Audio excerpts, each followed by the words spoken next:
कि जिन neighbour countries के साथ हम मुकाबला करते नजर आए हैं, आज वो रीयूजेबल रॉकेट लॉन्च कर रहे हैं, आज वो पता नहीं कौन कौन से रॉकेट्स लॉन्च कर रहे हैं, पता नहीं कौन कौन से मिशन लॉन्च कर रहे हैं, और हम आज आटे की लाइन में लगे हैं।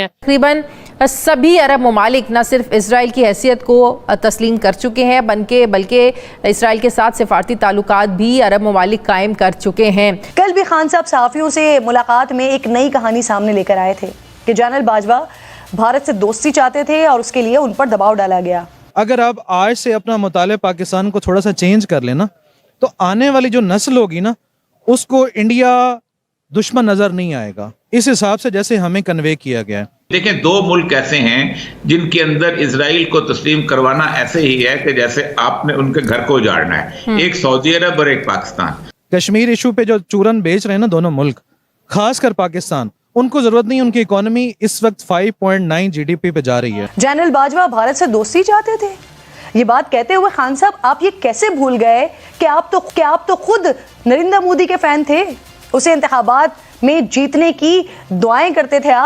आप ऐसे मुल्क को रिप्रेजेंट कर रहे हैं जिसमें आटे के एक बोरी के लिए 11 आदमी जो है एक स्टैम्पिड में जो है वो मर गए हैं एक दूसरे के नीचे कुचल के। पाकिस्तान ने IMF से रिक्वेस्ट की है $7 बिलियन की कि हमें आप जो है ना इतना रिलीफ दें ताकि हम अपने कंट्री को चला सकें, डिफॉल्ट ना करें। और जिसे हम मकबूजा कश्मीर कहते हैं, वहां पे $14.5 बिलियन उन्होंने उसका पैकेज रखा है, जिसे ठीक है बजट रखा है। खबर ये आ रही कि जम्मू कश्मीर का जो बजट है वो $14 बिलियन से ज्यादा है, जबकि हमारा टोटल बेल आउट पैकेज जो है वो $7 बिलियन, $8 बिलियन है। अगर हम पाकिस्तान की जानिब नजर डालें तो पाकिस्तान के कश्मीर के अंदर 595 पॉइंट समथिंग मिलियन है। जमीन आसमान का फर्क है दोनों के कश्मीर के बजट में। क्या कहेंगे, जितना हमने IMF से बेल आउट पैकेज मांगा है उससे 2 गुना ज्यादा भारत ने जम्मू कश्मीर का बजट अनाउंस कर दिया। जिन नेबर कंट्रीज के साथ हम मुकाबला करते नजर आए हैं, आज वो रीयूजेबल रॉकेट लॉन्च कर रहे हैं, आज वो पता नहीं कौन कौन से रॉकेट्स लॉन्च कर रहे हैं, पता नहीं कौन कौन से मिशन लॉन्च कर रहे हैं,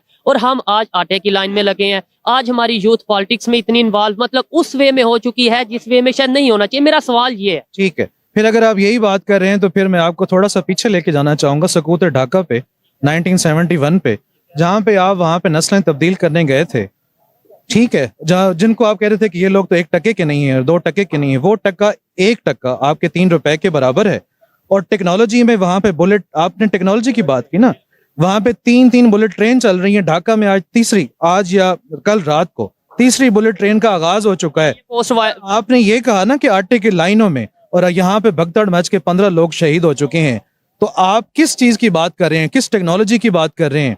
अगर आप बात कर रहे हैं कि वसाइल की बात कर रहे हैं, अगर आप बात कर रहे हैं कि अपॉर्चुनिटीज की बात करें कि यूथ बाहर क्यों जा रही है, यूथ को यहाँ ये कंसर्न है ना मेरा कि क्यों ब्रेन ड्रेन हो रहा है। अगर आपको लगता है कि पॉलिटिक्स ही होनी चाहिए, फिर वो क्यों पढ़े लिखे लोग बाहर जा रहे हैं? तो बड़े अच्छे तरीके से गाइड करता हूँ इस बारे में अपने लिटल नॉलेज के मुताबिक।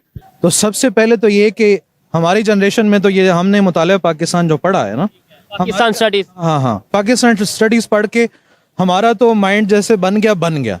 अगर आप आज से अपना मुताले पाकिस्तान को थोड़ा सा चेंज कर लेना तो आने वाली जो नस्ल होगी ना, उसको इंडिया दुश्मन नजर नहीं आएगा, इस हिसाब से जैसे हमें कन्वे किया गया है। कश्मीर इशू पे जो चूरन बेच रहे हैं ना दोनों मुल्क, खासकर पाकिस्तान, उनको जरूरत नहीं, उनकी इकोनॉमी इस वक्त 5.9 GDP पे जा रही है। मैं खबर पढ़ रहा था कश्मीर के हवाले से कि पाकिस्तान ने IMF से रिक्वेस्ट की है $7 बिलियन की कि हमें आप जो है ना इतना रिलीफ दें ताकि हम अपने कंट्री को चला सकें, डिफॉल्ट ना करें। और जिसे हम मकबूजा कश्मीर कहते हैं, वहां पे $14.5 बिलियन उन्होंने उसका पैकेज रखा है, जिसे ठीक है बजट रखा है। यानी उधर इतना बजट दिया जा रहा है और हम $7 बिलियन में। बात यह है ना कि आप अगर तरक्की करना चाहते हैं तो आप अपने हमसायों के अंदर दुश्मनी की जो फिजा है ये कायम नहीं रख सकते, और ना आपको रखनी चाहिए। आपके जो बॉर्डर्स हैं वो तब सिक्योर होंगे जब आप दोस्ती की फिजा, या दोस्ती ना भी हो तो कम से कम ये कि म्यूचुअल रिस्पेक्ट की फिजा कायम हो। तो उसमें ये कि आप अपना ट्रेड बढ़ा सकते हैं।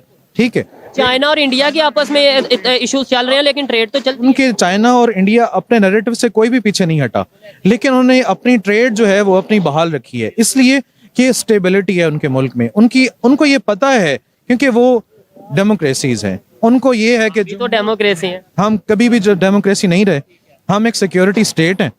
आप दुनिया की नजर से देखें ना पाकिस्तान को, बाहर वाला, हम एक सिक्योरिटी स्टेट हैं।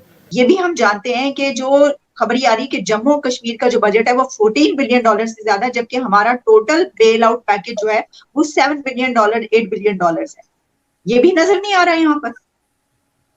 नहीं, ये नजर आ रहा है, लेकिन इससे ये जानबूझ के सरफे नजर करना जिसको कहते हैं ना, नजर हटाना, मुंह फेरना, उस वाली बातें हो रही हैं। गुज़श्ता कई सालों से ये डिबेट रहा है with in Kashmir across the divide कि वो ज़ाहिर है वहाँ पे जितना बजट खर्च हो रहा है, जिस तरह की सड़कें बन रही हैं, टनल्स बन रहे हैं, पुल बन रहे हैं, यूनिवर्सिटीज़ बन रही हैं, टेक्नोलॉजी के सेंटर बन रहे हैं, वो तो अनप्रेसिडेंटेड है।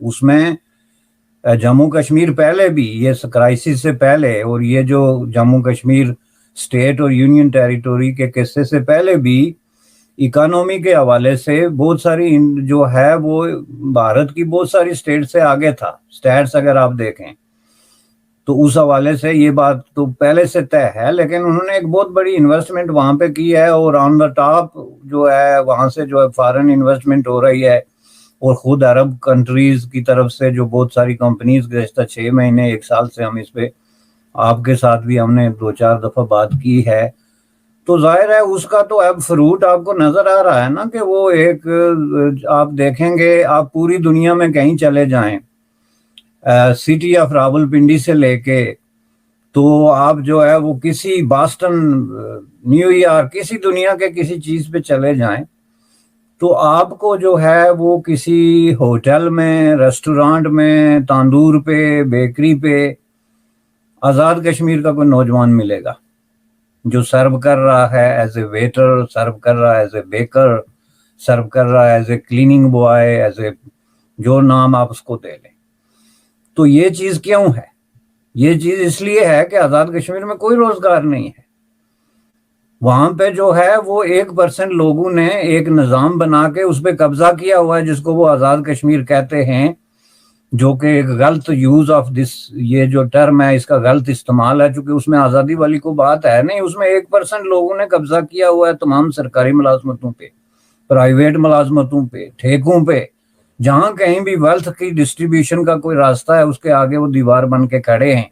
क्या कहेंगे, जितना हमने आईएमएफ से बेल आउट पैकेज मांगा है उससे 2 गुना ज्यादा भारत ने जम्मू कश्मीर का बजट अनाउंस कर दिया है। मैम सबसे पहले तो ये है कि आजकल आपको पता है कि हमारे मुल्क की जो फाइनेंशियल कंडीशन है वो क्या हो चुकी हैं, और सेकेंडली मैम अगर हम इंडिया की बात करें तो इंडिया की इकोनॉमी हमारी इकोनॉमी से आई थिंक सो 500 टाइम बिगर है, वो बहुत बड़ी इकोनॉमी है। और उनमें की बात है कि उनकी आबादी जो है ना वो इस टाइम पे 1 अरब से ऊपर है। उन्होंने अपनी पावर जो है, इकोनॉमिक पावर है, वो उन्होंने अपनी पॉपुलेशन को कंसीडर किया हुआ है और उसके अकॉर्डिंगली वो स्टेप लेते हैं। हमारा यहाँ पे डिफरेंस क्या है कि हमारी जितनी पॉपुलेशन है हम उसको फीड करने के हिसाब से ले रहे हैं, हमने अपनी पॉपुलेशन को बर्डन समझा हुआ है।